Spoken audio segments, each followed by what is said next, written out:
an inspiration. I call him an inspiration because he does a lot of things and he's trained a lot of people in different areas of life. He's an innovator. And most importantly, he's a chef, should I say, a renowned chef. And he's known within the four walls of Nigeria. And we decided to bring him today because we'd like to learn from his basket of wisdom. So welcome today, Mr. Noble Wisdom. Thank you, Deb. Welcome to A Chat with Deb.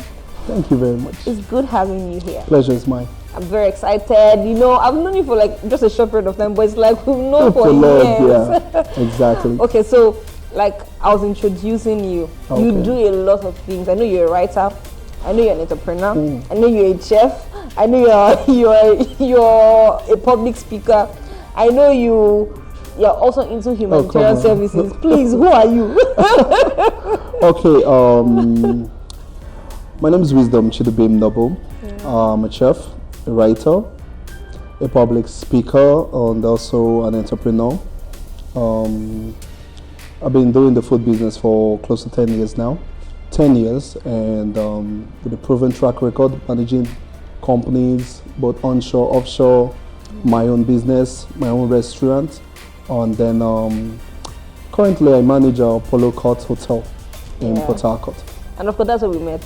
Yeah. And by the way, we're shooting at Polo Court Hotel. Course, exclusively. Don't fail to look for that place in Port Harcourt. Anyways, okay, we'd like to talk about your life as a chef. What inspired you being a chef? When did you start? Let's hear your journey. Okay, basically, I started cooking from my early days as a child, assisting my mom in the kitchen. And yeah, I've always loved to see the way she prepares her food, dishes. She goes inside the kitchen and then she's coming out with wonderful dishes and meals, and I'm like, oh, Mommy, how did you do this? And then she'll tell me, come now, let me show you. And then when she's cooking, she tells me, okay, bring this, do this, peel this one, or debone this fish, and the rest of them. So that was really how I really started cooking. Okay, and then you grew from there? Yes, it didn't just stop there. The passion continued. I love to see the smiles on people's faces when they are being served the meal and they're like, yeah, this is so good, and that kind of effect. So I got stuck. I just love the fact that, okay, you can actually go into the kitchen and come out with a very amazing dish or a bowl of food, and somebody sees your food and there's this smile on their face that you don't want to ever see leave. Okay, aside cooking from a very tender age, did you stumble into the world of food? Cooking, or you had to go to a culinary school, or you study hotel management? What's the... At first, I was supposed to do engineering. I got admission into photo. Then somehow along the line, that didn't really work out well because we had some financial crisis in the family.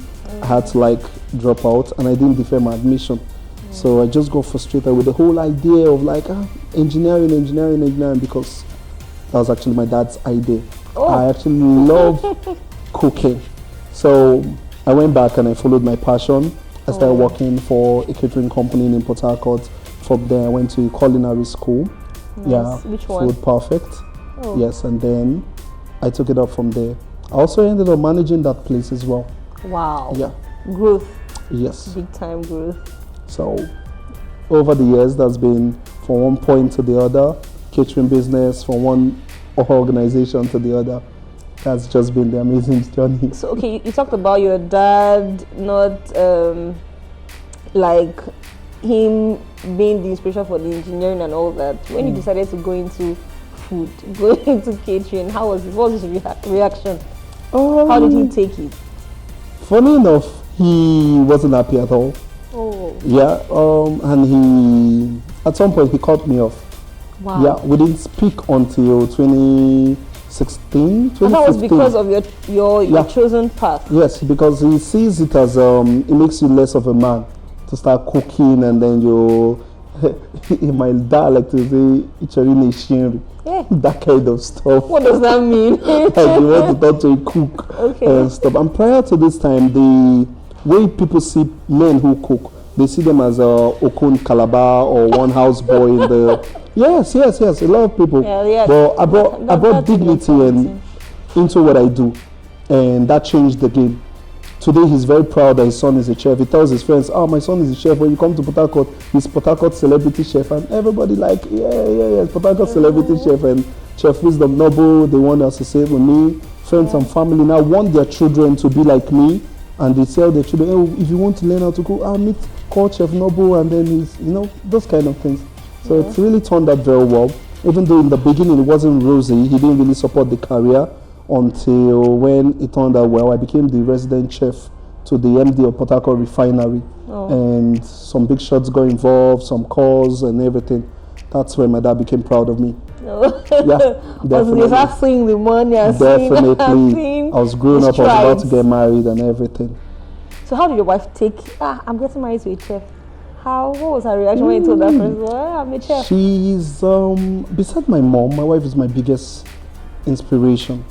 Yeah, because prior to her, girls didn't really like the idea of marrying a cook or a chef. Yeah, I actually had a couple of relationships that ended badly because they were like, "How much are you earning as a cook?"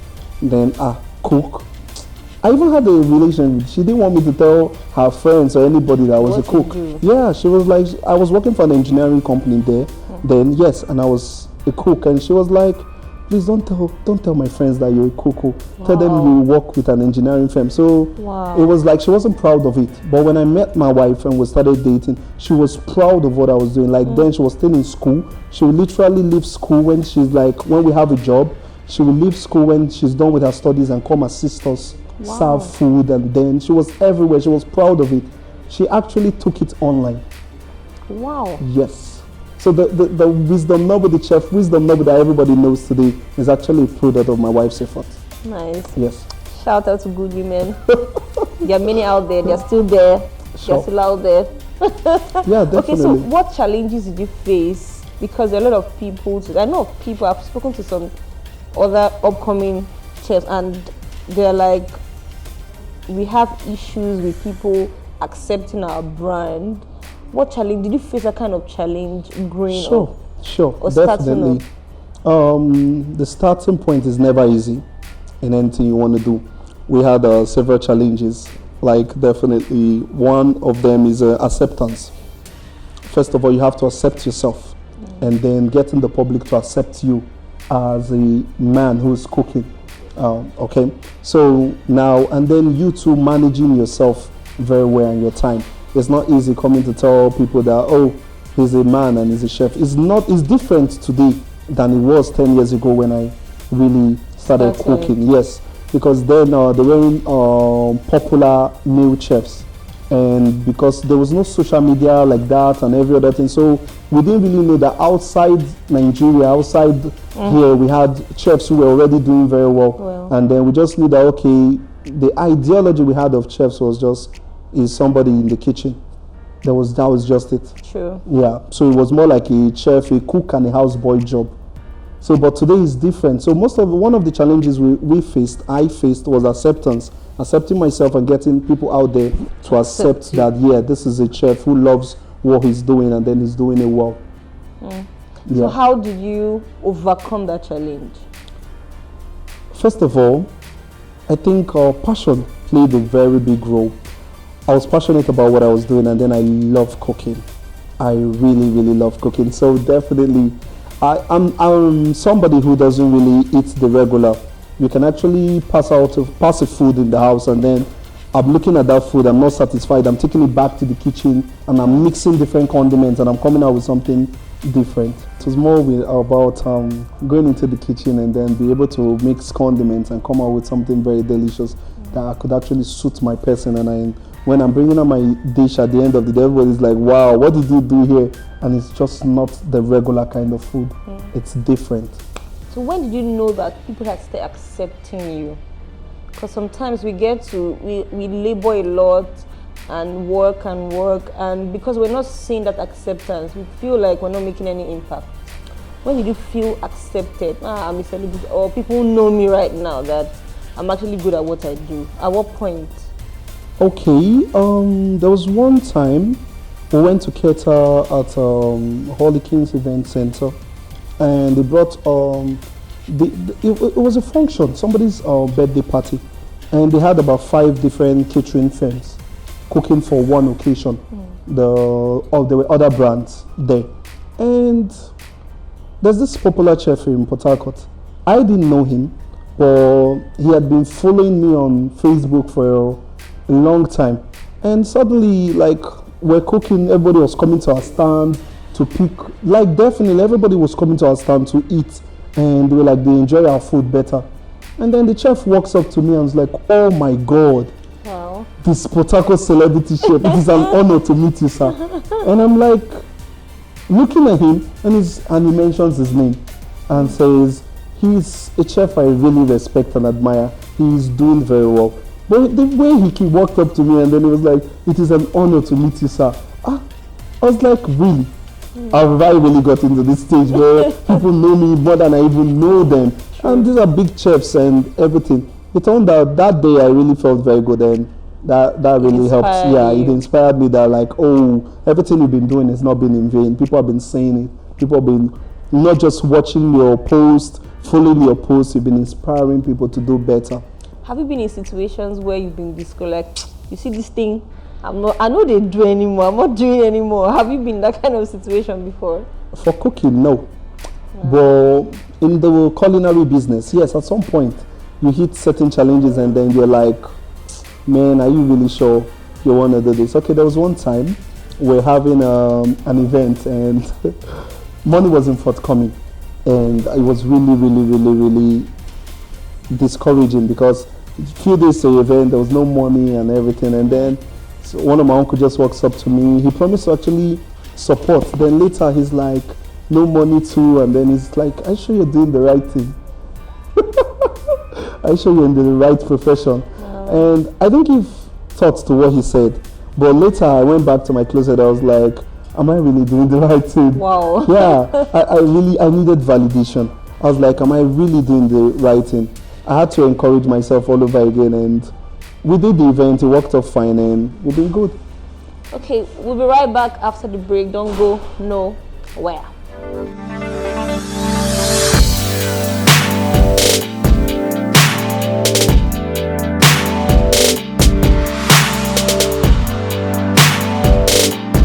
Welcome back from the break. Yes, Chef Wisdom Noble. So how do you manage your brand? How do you manage your brand? Okay, brand management is a totally different topic and a dicey one. Yeah, definitely it involves getting a manager for yourself. What I do is I have a team I work with. Okay. Yeah, and I have a brand manager. So they do their own bits, publicity and tailoring the brand to suit what the public actually needs. So that's a question that my brand manager would have to answer. Okay, I actually also know that you trained over 2,000 youths. Yes. In Nigeria. In Nigeria, yes. Can you tell us about that? Okay, in 2016 we started the Youth Project Nigeria. It was an NGO we did so that we could empower and help young Nigerians become better. And with that organization, we were able to travel across Nigeria. Went to about 4 states. Yeah, we did about 2 separate programs in Port Harcourt, partnered with churches, and then we traveled down to Akwa Ibom, had several trainings there. Also went to Abuja. It was after the Abuja training that we had some kind of issues anyway.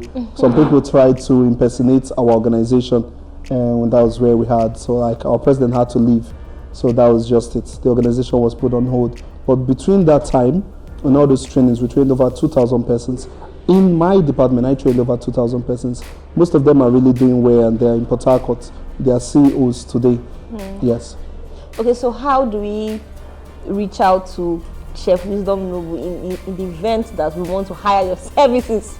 Definitely, you can go online or go to our website, www.granderfoodsng.card.co. You get all our details there, and then you can contact me. Okay, nice. I'd like you to give a word of encouragement to a chef or someone intending to be a chef. Speak to the young people, speak to parents in the event that they get to watch this video. speak to parents that say, no, my son cannot be a chef. He cannot be cooking inside the kitchen. I think a lot of parents have moved past that stage mentality. Now, yes. With TV shows left, right, and center, we have food networks and other culinary TV shows on ground, and notable chefs in Nigeria. Yeah, I don't think it's actually a lucrative profession. Now, if you notice your child, maybe your son, loves to cook, I would tell you, encourage them. You understand? It doesn't even have to be about the guys anymore, male or female. You have a child that wants to go into catering, that wants to become a chef, encourage them. Provide the basic amenities for them to actually start. I know a lot of parents that are not even stressing their children are working and making money because they use their home, they've converted their homes to mobile kitchens, and the children are making money. True. There are lots of young entrepreneurs that have come out with creative food ideas and have made money out of it, and their parents are all fine. So it's a lucrative profession. It's something before you dabble into, make sure you have passion for it, you love it, and then you are properly guided into it. There are going to be bad days, ups and downs. So now when you experience the bad days, you now quit and say you don't want to cook anymore. Somebody out there needs your recipe. Somebody out there needs that creative you. I don't just cook. Food is medicine to me. So I make sure that whatever I'm doing, the food that I present out there, you're eating it and you're becoming healthier. Yeah. How do you come up with your recipes? Do you do already established, or you create your own recipe, or you tweak? Yeah, creating a recipe, it's really not an easy thing because you need to actually go out of the norm. You have to use yourself for experiment. Most of the times you come up, you see this, you feel this is going to be nice, this is edible. So creating recipes for me goes beyond the norm. I have a recipe for cake, I have a recipe for bread, I have some other recipes for dishes I have made myself. So most of them, you just have to look at some of the recipes already on ground and you say, okay, I can take this and combine them and create something new. So for me, that's how I've been creating most recipes. So when you say twerking recipes, yes, we twerk some recipes and then create out whole new dishes and then come up with something. There was one time I was trying out something. I wanted to bake a cake, and that was in Unipot. I wanted to bake a cake, and then the cake didn't come out exactly what I planned. It actually turned out like a chocolate, kind of like strong chocolate, like a block of chocolate. And lo and behold, it turned to a bread. Wow. We sold it and people were buying it as a bread in Uniport. The students so loved it. And that was actually a cake recipe that turned into a bread. Okay. Yeah. Well, that's really, really, really nice. Final question. All How right. do you manage being a writer, being a chef, being a father, being a husband? I know you're very committed in church. How do you manage all these things and you're also the current general manager of Polo Court?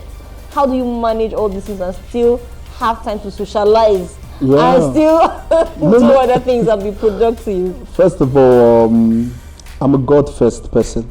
Yeah. So I believe when you put God first, it takes care of every aspect of your life. True. So I ensure that God comes first. Then now, business, you need to do business. And then being a general manager is something, I work a lot. Everybody that knows me knows that I love to work. So, but I've been able to balance work, family, and God.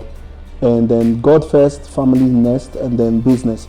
So I always make sure that after the work, after everything, God's business is done, work, I take my family on vacations very, very often. So we just leave the normal busy atmosphere. We'll go on vacation maybe to one island, islands within Nigeria. We go there and then we chill. We travel to new places, like this Saturday we're going to Tombia. We go to places, we just go to new places, discover, mix with the locals. That way I'm able to integrate and create new recipes. Because I want to get, how I ask them, how do you do this, do that, can I get this, this dish is particular to this particular region, I can do something with this, and then I bring it up and I'm creating new recipes. Nice. Yeah. So you advise people who are interested in yes, food business, you need to travel, interact. you need to integrate, you need to interact with people. And trust me, a lot of the networking is done outside the kitchen. So you need to be able to socialize. You need to come out to events. You need to attend functions. You need to go for occasions, meet people. Why do chefs shout? Why do they shout? Oh, really? They shout in the kitchen. I don't know if it's the same outside, but man, have I ever shouted outside? Okay, most times in the kitchen, there's pressure. And one thing that being a chef has helped me to become is a better person in terms of managing emotions and pressure. Yeah, because when sometimes in the kitchen you find out that you have to deliver at such a short notice. So emotions are high, the pressure is there. You need to be able to manage your emotions very well. Then chefs, most times, most persons lose it when you're trying to direct somebody and they are doing the opposite of what you want them to do. You find chefs shouting, "My friend, do this the right way," and like that. So, but after that moment, after the whole process, once the food is served, the place is very quiet. Everywhere just calms down. Have you had a bad customer before? Bad customers?